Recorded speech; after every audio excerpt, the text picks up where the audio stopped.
if you guys watch my videos, you probably have realized by now that I love stop motion. This is probably my favorite form of animation. I mean, animation being my favorite medium, stop motion being my favorite form of animation. And after watching Fantastic Mr. Fox and doing a review on it, I had a slew of people yelling at me to review Isle of Dogs, which was directed by the same guy who directed Fantastic Mr. Fox, Wes Anderson. And since Fantastic Mr. Fox was, you know, fantastic, I decided to trust your guys' judgment and give it a shot, and oh my god, it was good. Isle of Dogs is a good fucking movie, oh my god. It's safe to say after watching this, Wes Anderson has definitely solidified himself at the top, the peak of directors that I love. I'm talking up there with like Henry Selick, Tim Burton type shit. I actually ended up watching this movie again from all the subtlety, and there's so many things that you miss, so many little details. It's just so well done. And I guess that's kind of to be expected from Wes Anderson. I mean, a lot of his stuff is very highly detailed. You really have to pay attention to catch all the little nuances. And I feel like the main reason I love Wes Anderson's work is I've noticed that he is very good at no waste, no sparkles. Everything has a purpose and a meaning. That comes down to the dialogue, the backdrop, the character. Everything has a purpose, and it's so tightly knit together and well made. I can't even point out one scene that I loved more than the other because every single frame is pure eye candy. You could literally skip to any moment in the movie and take a screenshot and frame it, and it's art. And this is probably gonna sound crazy coming from me, a huge fan of Henry Selick, Leica Studios, Tim Burton, all that different stuff, to say that this movie I can wholeheartedly say is the pinnacle of stop motion animation. Now I'm just saying, so far obviously we have a Leica movie coming out next year, and don't forget that Jordan Peele and Henry Selick movie that's coming out in October. Can't wait for that shit. But this movie is the pinnacle currently. With an incredible cast, we're talking Bryan Cranston, Bill Murray, Jeff Goldblum, Tilda Swinton, Edward Norton, Liev Schreiber. And I just want to mention, I want to give a huge credit to the Asian cast as well. Their voice acting was incredible. Regardless of the fact that I didn't actually understand what they were saying, I could understand the emotion through it. Now, the story itself is very ridiculous in nature, kind of like Fantastic Mr. Fox. It's really over the top for comedic effect, obviously. I feel like Wes Anderson has a very interesting form of humor that I just love. Now, something very interesting, some people love it, some people hate it. I'm obviously on the side that loves it, but Wes Anderson did not add subtitles for every time there was Japanese spoken in this movie. It's actually warned at the beginning of the movie. Now, what he chose to do instead of using subtitles is either have a translator, some translating machine, a foreign exchange student,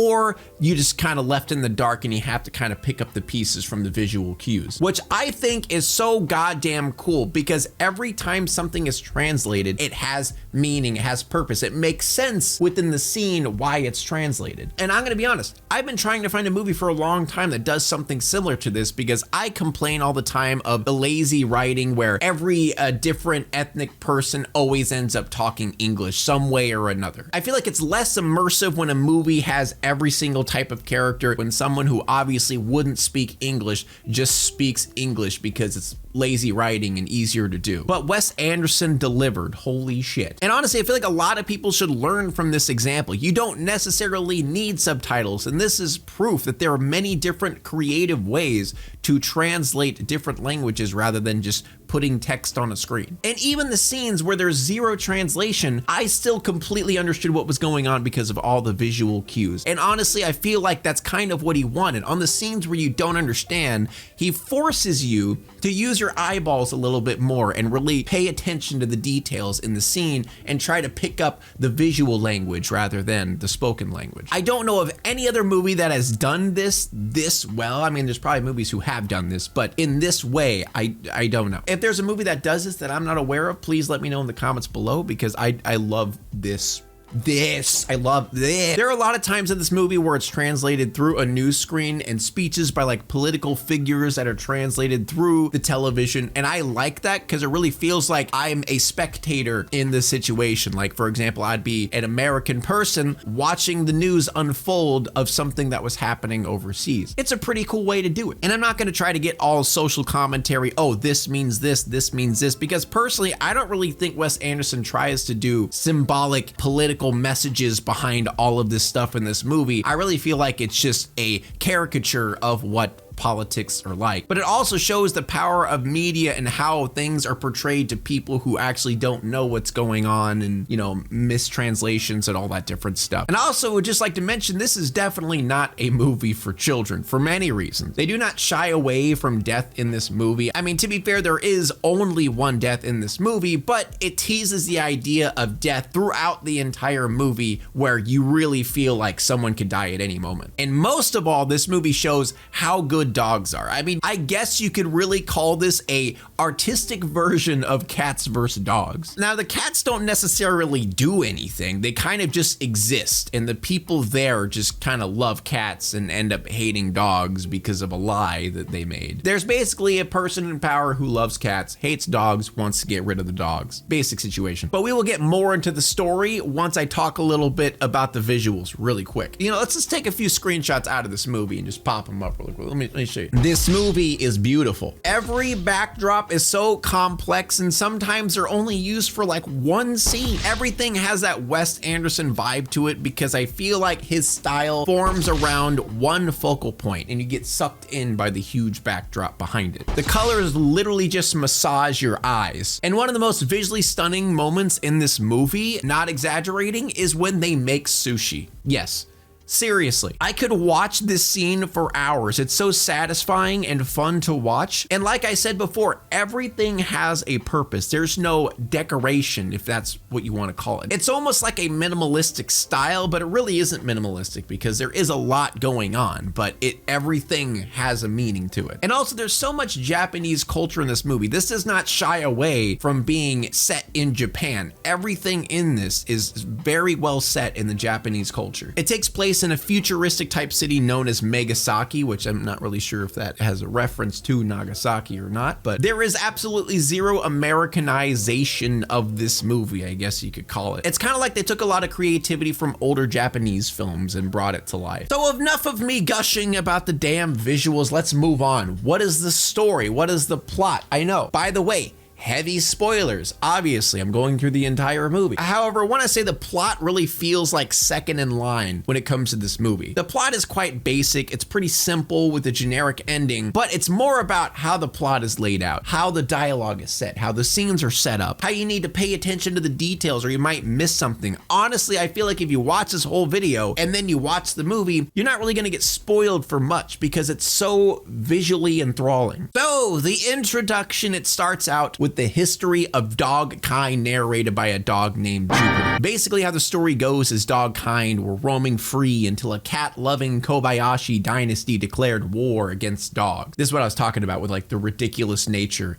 of Wes Anderson's stories. And before slaughtering every single dog, a child warrior appeared and beheaded the head of the Kobayashi clan. And after this, the defeated dog kind became powerless house pets. However, the Kobayashi clan never forgave the dogs. Fast forward into the future. 20 years later, we are now in Megasaki, and it's run by a cat-loving tyrant known as Kenji Kobayashi. He is running for re-election, and how he plans on winning is eradicating the rabid spread of disease called snout fever that only affects dogs. And Kobayashi fears that it'll cross the species threshold and affect humans. Classic political fear-mongering and propaganda in order to win the public's favor. So Kobayashi decrees to banish all dogs onto an island known as Trash Island, which is literally an island just full of trash. But they end up referring to this as the Isle of Dogs. And something that I want to mention is if you kind of fiddle with the pronunciation of Isle of Dogs, it kind of is close to I Love Dogs.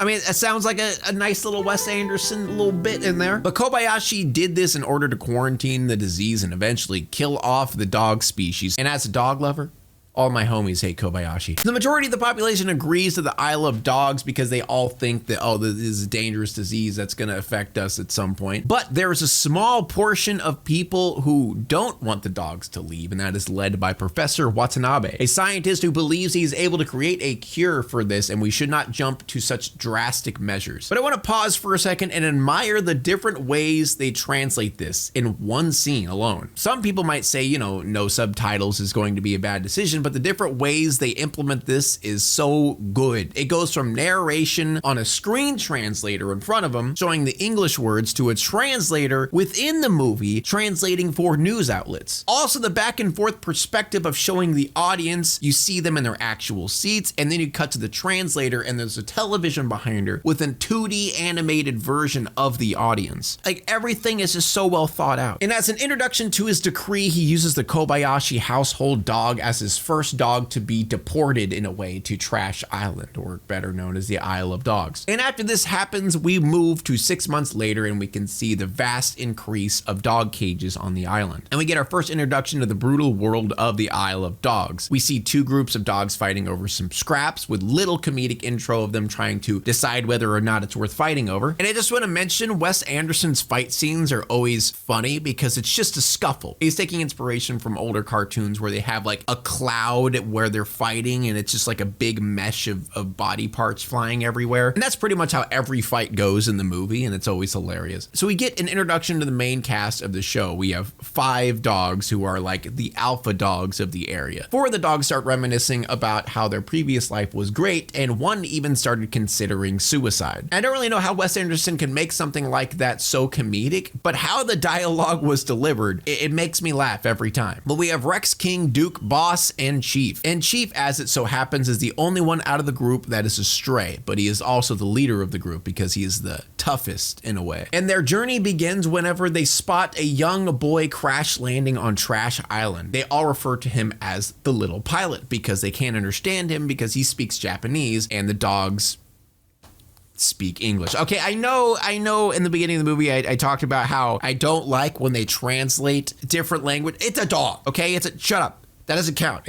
The dogs speak English, okay? But anyway, the boy says he's looking for his lost dog, Spots, and he ends up pulling a metal pipe out of his head and then passing out. We then cut to a Megasaki news report as the translator is telling us all about a boy who went missing. Atari, 12 years old, and who happens to be the mayor's ward. And we get a little bit of a history lesson of who Atari is to the mayor, as he was a young boy who lost both of his parents in a tragic bullet train accident, and his uncle is Mayor Kobayashi, who adopted him to be his ward. And after this tragic incident, he was assigned a bodyguard dog who was named Spots. However, the 9-foot nightmare that is Major Domo, the right-hand man to Major Kobayashi, tells the boy that he is not a pet. He is only a guard dog there to protect you. So both Atari and Spots were given little earpieces so they can communicate with one another. And obviously they both end up loving each other in secret, which is why he is on the island to find his dog Spot, who, if you remember from just earlier, was the first dog to be sent to that island. So the next scene is what I was talking about before. There's zero translation and it's just visual eye candy. But even though you can't understand anything that they're saying, you could completely understand what is actually happening in this scene,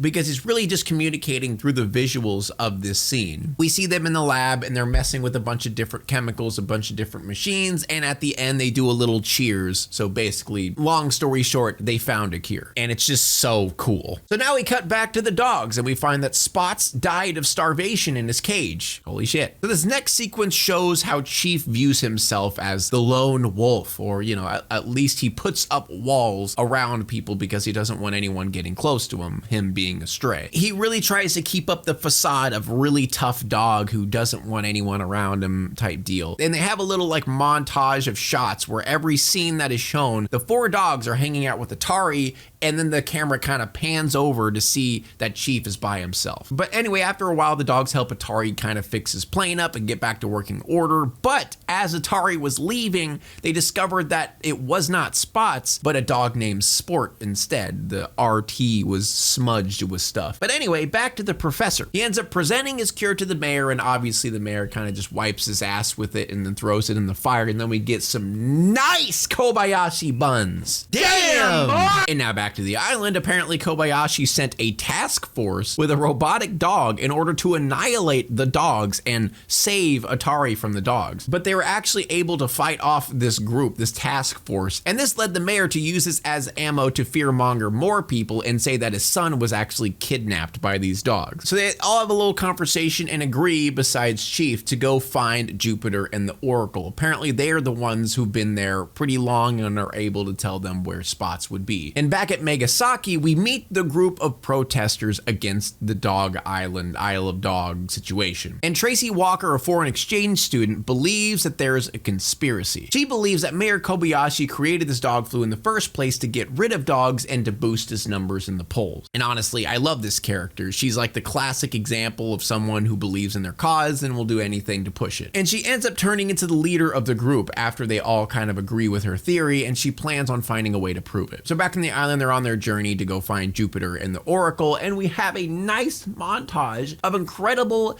backdrops that have a little bit of story to them. We got factories, homes, cities destroyed by natural disasters. So you can kind of see that this used to be a habitable location that kind of turned into a natural disaster zone with a bunch of trash. And then here's where we get a little bit of a backstory of Chief, as the dogs all start talking about their favorite foods, and then Chief reveals that he actually wasn't always a stray. He was adopted once, but accidentally almost bit a child's hand off because a child was just trying to pet him. He just did it out of reflex. And throughout the movie, he says, "I bite, but I don't know why I bite." Not sure this movie is about dogs, but I feel like Chief's portion is very human and relates to a lot of people. Classic case of extreme trust issues brought on by past trauma, where anytime someone wants to show any warmth or try to help someone, they just put up walls and act aggressive because they don't want to let anyone in, which is why he's so reserved and cold to everybody. He's putting up that tough facade, putting up those walls in order to keep people away for fear that someone will get close to him. Now we get a little bit of a clarification on the mayor's true plans as they have a meeting congratulating a few people. I guess this is like the round table of important people, where he's like,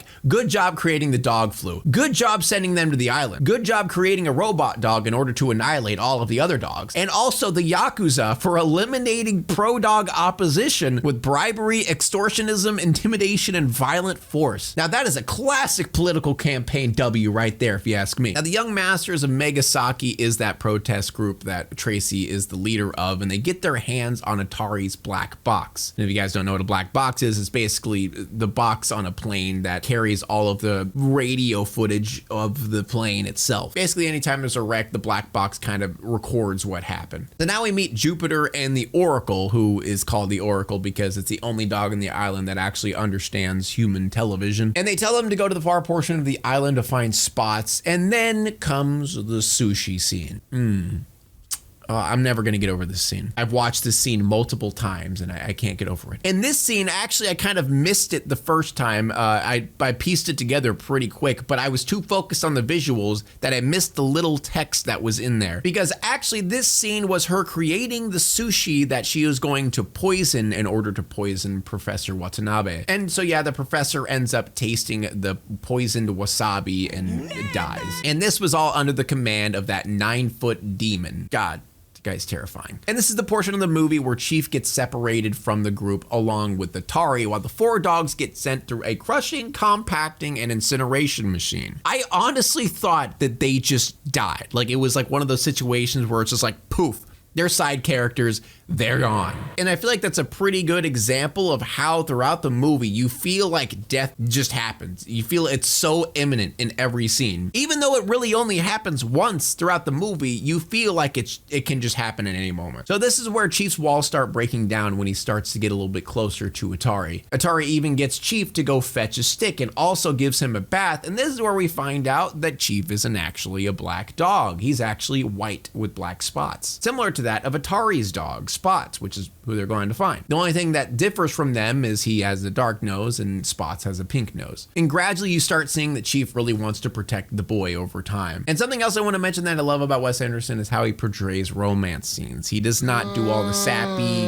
gushy, mushy stuff. It's just like cut and dry type shit. For example, there's this portion of the movie where Chief met a dog named Nutmeg by himself, and it wasn't really flirtatious romance stuff. It was more of just 2 dogs talking, and Nutmeg was more of interested in whether or not he's going to plan on protecting the boy. But you could tell as they leave that Chief was quite interested in Nutmeg, but it wasn't laid on in a very cringe manner, I guess you could say. Also, whenever Tracy admits her crush on Atari, whenever she was like formulating her plan in order to save Atari, it was just straight up, she just goes, "Damn it, I got a crush on you.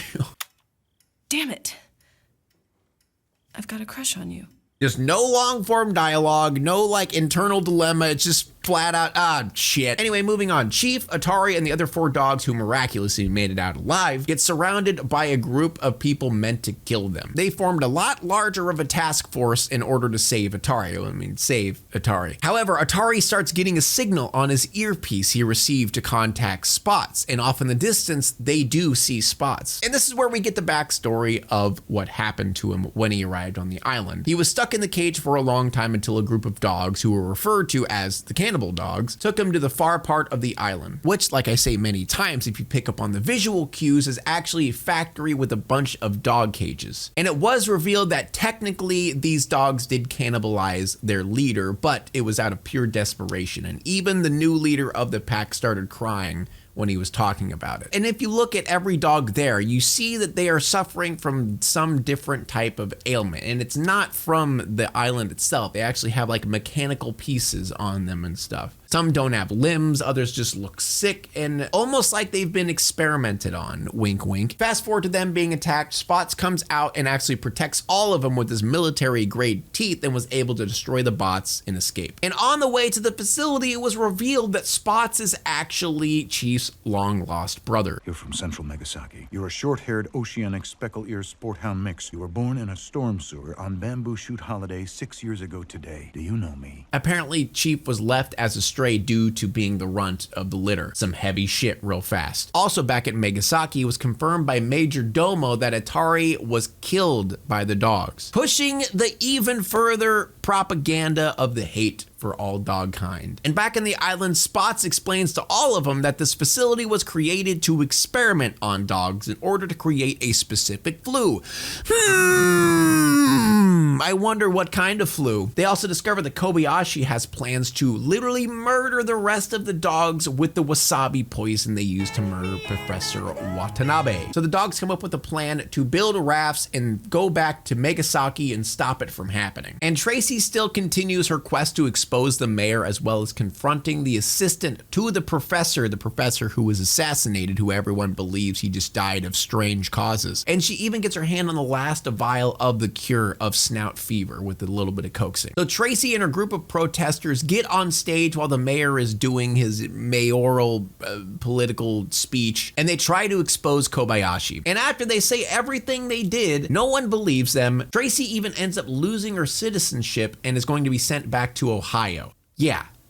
Hell. And this mass genocide of dogs that is about to commence was set in a hilarious big red button, all until Atari and the dogs that went back to Megasaki from the island arrive before they press the red button. And they silently walk up on stage as they display the vial of the cure to everyone and shows that they have a cure for snout fever. And then Atari has a speech to everyone explaining to them about the experiments on the island and how they created the dog flu, and it ends with whatever happened to man's best friend. And he even thanks his uncle Kobayashi for bringing him in as a stray because he considers him close to Chief because he also was a stray in a way. This must have spoke to his uncle because he ends up changing his mind, realizing that all of this just isn't fair to the boy or the dogs, and quits his mayoral campaign. However, Major Domo did not like that decision as they end up getting into a cloud of a scuffle with the mayor and Spots. Spots ends up dropping and Atari gets another piece of metal stuck into his head. And Major Domo somehow is able to press the red button with his long, freakish, gross fingers. But something else that I love about this movie, I haven't mentioned it till now because it was sprinkled throughout the movie so well. I just wanted to just let you guys discover it when you watch it yourself. There was actually one of the protest members, the one that is considered the hacker, that was hiding out in the task force that was supposed to kill the dog. And he actually hacked into the system and made it to where it backfired on the people. And all of the dogs were able to escape. It is so well put in the movie. You just see him in the background of a scene where you see the task force, or you see him giving a snide look as he's in a line of the task force. You see him infiltrate the task force throughout the movie in little bits and pieces with visual cues rather than being like, oh yeah, he's sneaking in there. But in that scuffle, since Atari ended up receiving another metal pipe to the head, he was sent to the hospital. And after the surgery, it was revealed that it was a success, but he lost his other kidney, and he only had one kidney because he lost his other one in the train accident. And in a miraculous twist, Atari's uncle steps forward, Mayor Kobayashi, and he asks them to take his kidney in order to save Atari. And they even have a goddamn kidney transplant scene that looks actually real. And when I say real, I mean it looks like what an actual surgery would be. I mean, I haven't seen many kidney transplants, but from what I've seen, it looks legit. I've never thought I would say that a kidney transplant would look satisfying, but it does. So in the end, Mayor Kobayashi was convicted of this terrible crime against creating the dog flu. Atari, by default, ended up becoming the mayor of the city. He ended up dating Tracy, and not only that, but Spots survived, and Chief became the new guard dog of Atari, even with the military grade teeth. And the end is quite hilarious, as all of the protest group kind of becomes that round table of important people, and they have a little meeting at the end trying to come up with like a punishment for someone who ever does anything bad to a dog. And one person says the death penalty and nothing less, and I agree. But they do settle upon just like a large fine if they ever end up hurting a dog. And then Chief obviously ends up with Nutmeg in the end. Such a good goddamn ending to a good goddamn movie. I highly recommend everyone watching this. If you haven't seen it, go watch it. Even if you watch this whole thing and you feel like it's been spoiled, watch it anyway. Trust me, it's a good freaking watch. You don't even have to care about the story to have entertainment value in this. I feel like everyone deserves to get this visual orgasm at least once in your life. And if you guys want to talk to me more about this movie, you could find me over at Bionic Pig Live. I'm probably streaming as this video goes up. And thank you again for watching. Like and subscribe. Like and subscribe, right, Shadow? Like and subscribe. Like it. Okay. He doesn't give a shit. He doesn't care about you.